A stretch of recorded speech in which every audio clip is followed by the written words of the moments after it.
You are way too kind to this freak. I'm not. He's out of his mind, dude. I mean, this is villain. It's also incredibly stupid. Meanwhile, while all this happening, the other thing that I was yelling about, or not yelling about necessarily, but the other thing that I was like joking about last night was this. Ethan is apparently still constantly obsessively posting about me. And one of the things that he posted was a now deleted tweet from Twitter that I don't know where he even found it, of my tweet from December 15, 2016. Oh, hey, everyone, it's time to care about dead babies in Syria. Social media told me so. Now, at first glance, if you are not insanely motivated to assume that I don't care about the prospect of dead Arab children, for example, and if you're like an obsessive stalker, you might actually assume I'm saying that, you shouldn't care about dead Syrian children. Of course, as I have repeatedly talked about here, this is more so about the idea that like nobody cares about dead children in Syria, and they should. And it's really up that it's until it's far too late do people even entertain the notion of talking about dead children in Syria, just because it's a social media movement. Now, why am I saying that? It's because I'd written extensively on the subject matter, including my video at the time, We Must Help Syrian Refugees, posted on the Young Turks YouTube page one day after it was actually published originally on Facebook. This was tweeted during the height of the bombardment of eastern Aleppo. The site of the city was being besieged. The Assad regime, Iran, and Russia indiscriminately bombed civilian spaces, hospitals, bakeries, and schools. Over 22,000 civilians were killed, at least 5,200 of whom were children. That was my point. My point was that people did not care about Syrians. People did not care about what Assad was doing. People did not care about the plight of Syrians. But like, why? Why do you post something like this? Why do you post something like this implying that I actually, in 2016, was, pro-Assad or something, or pro-dead Syrian children or something? Well, you only do that because, you yourself don't give a about dead Arab children. You kind of like it because you like Israel. I said, with the image description, I said, moronic Zionist falsely assumes I too must not care about dead Arab children like the state he defends by using tweet out of context from December 15th, 2016. And then my actual coverage on the issue from December 15, 2016 posted a day later. And what's crazy is his proof against social media told me to do so is the Young Turks page telling him to do so. That's me, man. My reply guys are so stupid. Who's the person who tweeted that? I blacked out the account. It was a random account that tweeted that probably deleted it too, because they most likely found out the context of why I was saying that and felt bad. But that didn't stop Ethan from using it as a smear, as a gotcha, ironically enough. Now, of course, while I was, as I've shown you my coverage on this before, my coverage on Syria before back in 2016, again, a lot of these guys don't understand. They don't care about politics. They've never cared about politics. They will never understand politics. For them, it's just like a simple haha gotcha, right? And there are plenty of people in their audiences who also don't care about politics. So it's very easy for them. It's very digestible. You make this very digestible when you do this. And unfortunately, the apolitical masses, the masses that perceive themselves as like being above caring about politics, will ride with this. This is perhaps a decent way of ending this conversation. This was tweeted during the height of the bombardment in Aleppo. When people mention a random tweet you had about Syria forever ago and think you don't care about Syrians, please put a moment of this on the screen. Oh yeah, we must help Syrian refugees. When I said, oh, hey, now the world cares about Syrian children, which is a tweet that an American Enterprise Institute government stooge always points to all the time to say that I don't give a f about Syria. I literally was writing this article at the time, and I was mad that people didn't give a f about Syrian refugees. It is a completely and utterly contextless tweet to post when I literally have documented, like when I have personally, time and time again, defended refugees across the board, defended people's lives that have been destroyed. That's what's so crazy. But these people would rather live in a lie. Yeah, this is the OG everyone, tweet. it's time to care about dead babies in Syria. Social media told me so. Yeah. To all the idiots commenting, Hassan was frustrated people don't care about these atrocities unless it's trendy to do so. He'd been talking about Syria for years and released many cries about it, including this one from 6 years ago. Yeah.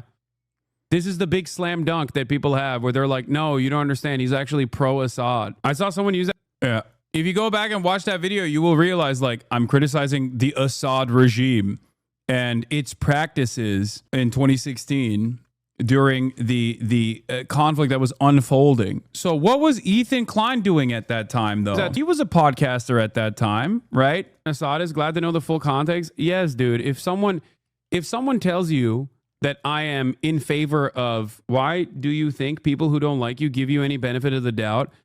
I mean, it's not the people that don't like me, but it is definitely other random people that probably are confused by it. What was Ethan doing at that time? Syrians are dying. Why does that not get more attention than a literal car roadster being launched into outer space? Sorry, one's way more interesting. It's true.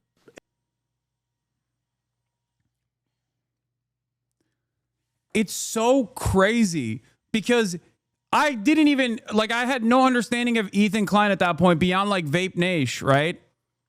And he's, like, literally, it almost feels like he's responding to me back in 2016. Like, what are we doing? Like, I was responding to the guy all the way back in 2016. And now look at this. In 2025, he's using this as an own. When people mention Syrians are... Well, this was his take back then. It's always projection. And it's crazy because, like, his fan base doesn't understand this or they don't care. And that's what blows my mind. Like, you have no interest in the truth at all, really? Like, a sense of community. A sense of community is all you care about? That, like, this is it?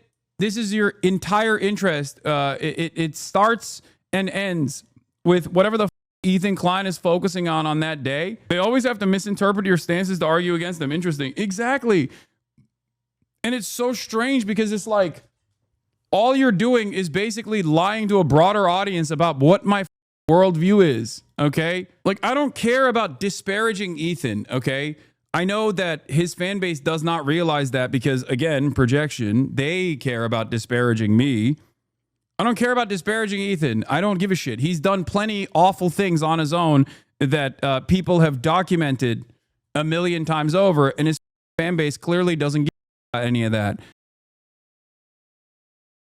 And that's fine. But, like, I'm a political commentator. What use do you have constantly lying about my political perspective? This is what I will never understand. It's like it doesn't make sense to me at all. You're so obsessed with Ethan. Why are you replying to him 6 years before he makes a hit story on you? This is a joke, right? You're making a joke because that's what he did. Oh, the joke you're making is that, like, I was addressing him 6 years in the past. Amber said it best. Beware of people entering communities primarily for community. Oh, entering politics primarily for community. You get Destiny and Ethan. Yeah. It's one of the funniest aspects of this.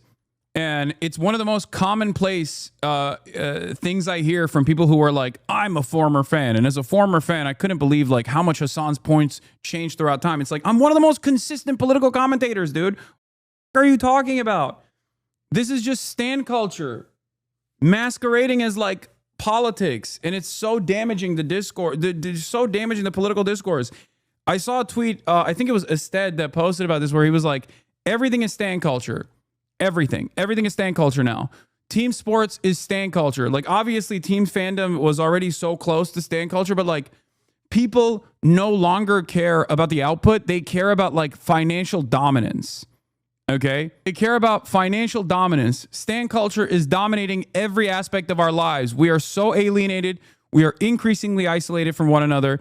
And now, stan culture, sports, politics, pop culture, everyone's a barb now. Derogatory. One of the worst things to happen to sports, in my opinion, has been fans talking like league stakeholders and owners arguing about things like market size and viewership. It's so crazy. Like, I don't want my fans to ride for me from a point of just, like, genuinely loving who I am.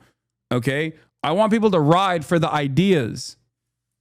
in the process, if you are correcting the record, that's fine. You know what I mean? If someone is like deluded, if you find someone in the wild who just has like the wrong opinion about what I represent, and therefore it disparages like your worldview, then yeah, you can correct them. But like ultimately, the goal here is to spread a political message.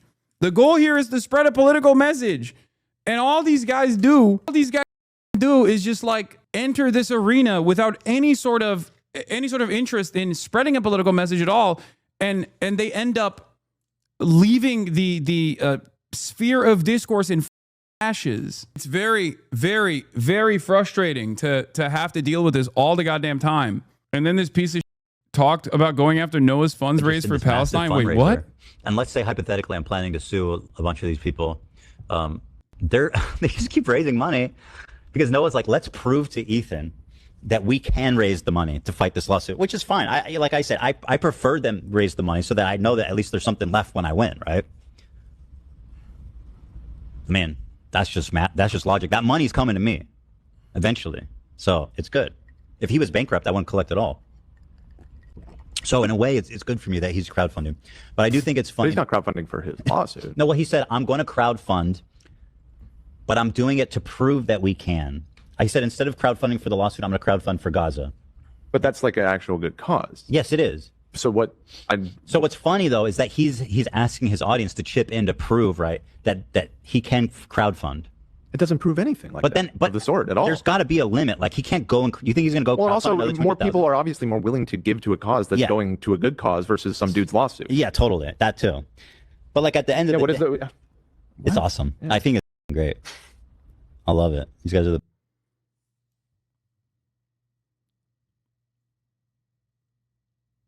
You are way too kind to this freak. I'm not. He's out of his mind, dude. Bro, he positioned himself as being against funding like fundraising for a cancer charity. Creators for Palestine raised $1.6 million. That's fantastic. Literally negligible. They've received billions of dollars. It's a good thing. Has $1.6 million had an outcome on anything happening in Gaza? Absolutely. Has it helped the actual like movement? No. Like, raise money. That's good. That's the easiest thing you can do is just give money, right? Good. Let's talk about real activism. Let's talk about enacting meaningful change. Total failures. When D-Man says you hide your power level all the time, he's lying to his audience, but also sniping at you, laughing at how blatantly he can lie and is trying to rile you up. Yeah, I mean, he has his own self-inflicted wounds that he must deal with, okay? Yeah. Dan doesn't baby Ethan Klein. Notice how he starts ignoring Dan when he isn't agreeing with him? I know. Anyway, whatever. I mean, this is villain. This is villainish. It's also incredibly stupid. What is this? Oh, yeah, I saw this. The petite feet thing. I'm laughing so hard. I've been seeing the screenshot going around and I never open. I'm losing it. Like, this is the kind of shit we post on Hasan Twit out of love for our demure diva. Petite feet, feminist steps. Sounds like a lady when he's walking in the room. It's so strange, dude. Very weird guy. Like, he switches off from me being a dangerous radical to like having tiny feet or something. Okay, I have tiny feet. Yeah, sure. It's just a very, very strange, almost sexual obsession. Anyway, invite this loser on to debate your Syria tweet, then call him a coward when he doesn't. That losers always hate watching clearly. No, these guys don't care. They don't care. They don't want to do that. Like, Asmongold's a great example of this. He will cut thousands of videos going forward, as he has already. He's done. He will spend hours and hours talking about me, and then when I respond, he'll go, oh, "You're so obsessed." And when I say, "Hey, man, we can have a discussion if you want," as I've suggested numerous times, his fan base literally shuts off that counter. They just don't. They're like, nah, it's so much better if we just keep screaming from our hug box, because they know that like if he were to test the metal of his ideas against someone who is more knowledgeable than him, he would look like he would have to forcibly concede on a lot of positions to maintain his intellectually curious stance. Like, he's apolitical, right? You need to call them cowards. They can't hide from that. They are, but it doesn't matter. And debating isn't always productive. It's kind of glorified. I know. But like, there is only so much there's only so much like back and forth I'm willing to entertain over clips where I will say like, yeah, look, let's do it. Let's have a conversation. You want to, let's do it. Let's have a normal, productive conversation face to face. And there is a reason why they don't want to do that. And the reason why they don't want to do that is because they recognize that they would look like silly fools. Takes one to know one, kid. Takes one to know one, kid. You spew a lot of hyperbolic shit too. Just point to what I'm saying. Like, point to what your disagreement is. Don't do these vague generalizations, okay? And secondly, I'm not the one shying away from talking to Asman. He's the one who's running away. And the same thing goes for Ethan as well. Like, look at the back and forth that took place between me and Ethan when that actually had a conversation. You went from saying that he was going to talk to Sam Cedar. Now he claims he won the debate. What debate? I thought it was a conversation. They're just doing myth making over there. And you can engage in myth making as long as you like keep the cult tight. Because this is basically cultish thinking. That's all this is. That's all this turns into is developing a cult. Purge the naysayers. No scrutiny allowed. Right? I'm saying making generalizations is dangerous. What? Explain. You're still making a vague generalization. What side are you really? Every day it changes. No one knows. I support no sides. You are all idiots. Again, you are contradicting yourself in the past two statements that you made. Stop vague posting. Just say what it is. Say what your say what your gripe is. I'm so sick and tired of like having to constantly try to pick apart what kind of petty grievance is being addressed in the chat. Their community is not capable of having a conversation. Every conversation has been called a debate. I mean, it's whatever. It's just, that's also another like incredibly toxic mentality that persists online, especially with like online political discourse. Everything has to be a debate. Okay, Intrepid Gamer, just like I said, the reason why his opinions are diametrically the opposite of mine is because for a lot of people who are apolitical or present themselves as apolitical or centrist, their entire worldview is motivated by what they perceiving me as an enemy. Okay, that's it. If tomorrow I was pro-Trump, some people would probably take up, anti-Trump positions because they just don't care about politics. They care about going along with drama. They care about going along with like fighting against like a perceived villain. That's it. If Asmongold came out and was like super pro-Palestine and there were other disagreements that I had, I would continue to maintain my charitability towards him, at least on that issue, on every issue really. But like I would be honest about that. There are people who I don't like, who for good reason, there are people who I don't like. There are people who I don't agree with, for honest and decent reasons are anti-Israel. Okay. And they're pro-Palestine, more importantly. And I recognize that. And there are people who are sinister in their perspective, who are anti-Semitic and anti-Israel and simply using the Palestinian plight as a way to cut nefarious anti-Semitic propaganda. And I don't agree with those people, and those people. I openly say it. Anyway, let's continue. No, Candace Owens is in the second camp. Tucker Carlson is in the second camp. These are nationalists themselves. These are fascists themselves. They demonstrate fascist ideology.